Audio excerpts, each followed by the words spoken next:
Okay guys, so a brand new Logan trailer is out, so I'm going to just kind of quickly give you a breakdown of what happens in it and some of the moments I thought were awesome. So first off, getting right into the trailer, you can definitely tell the dynamic here and how much Logan has grown as a character.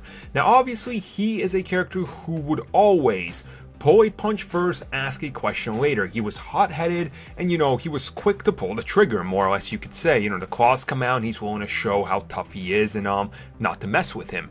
Now, obviously, X-23, she's not exactly far off from how he used to be, and we see Logan stop her before she pulls out the claws and just beats up a guy while they're in a shop. Now, obviously, he is trying very hard to teach her right from wrong because obviously she's a clone, and well, he needs to teach her because she doesn't know any better. Which brings me to the next point. A lot of people are saying this is a post-apocalyptic movie. It is in fact not a post-apocalyptic movie. It is just set in the desert of New Mexico. You can tell right here by looking at this, I love Texas, all that, Texas signs, everything. We know it's set in the desert because this is where these mutants, such as Professor X, have pretty much retreated as their last refuge. And speaking of that, the days of the X-Men are now behind Logan and Professor X. As we see, Logan is actually holding a X-Men comic talking about the past and how you don't come back from the dead. It's not like the comics, and I really like this gag. It's a nice little, Easter egg that they tossed in here, and I really enjoy it. So it's like, in this world, the X-Men become so famous that they're pretty much in literature and everybody's talking about them, so they have their own comics, and I really like that. This next scene, we see Logan and he's slicing his hand with his claws. Why? You might wonder.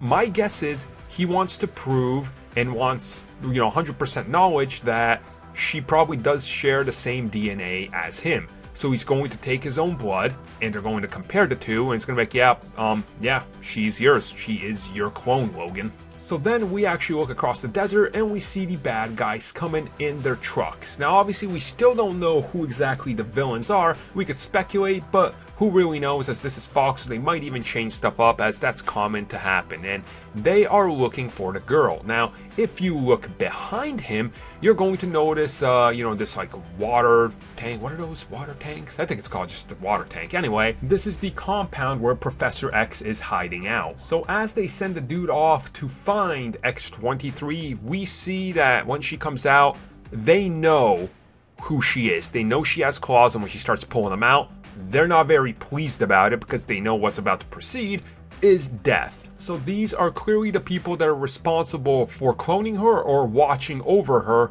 after she was cloned. So after that, we see our heroes on the run. We see Professor X. He's not looking too good. He's looking like he's having more trouble moving around than just walking now. Old age has really gotten to him. And speaking of the bad guys, when we transition over to them kind of jumping on the car, we can see the one dude who has the metal arm. It like extends. It's like a grabbing mechanism style, so that's kind of really cool. And we even see X-23 doing flips, stabbing dudes in the neck, blood gushing everywhere. It's pretty awesome. It's like straight up out of the comics. So next up, we see both of them. It's you can see like a bunch of flashes of action and stuff, but we do see that Logan is probably very hurt, and I'm guessing his healing factor is probably getting worse and worse, and I really won't be surprised if he ends up dying in this movie. And the last scene is them just kind of driving away. I'm guessing this is after like they made their giant escape and everything from the bad guys. They're just like, yeah, let's take this easy while we just kind of go off into the sunset. And honestly, awesome trailer. This was a trailer that completely blew me away. This might be one of the best Fox X-Men movies ever, and that's going to be tough because Deadpool was pretty damn amazing.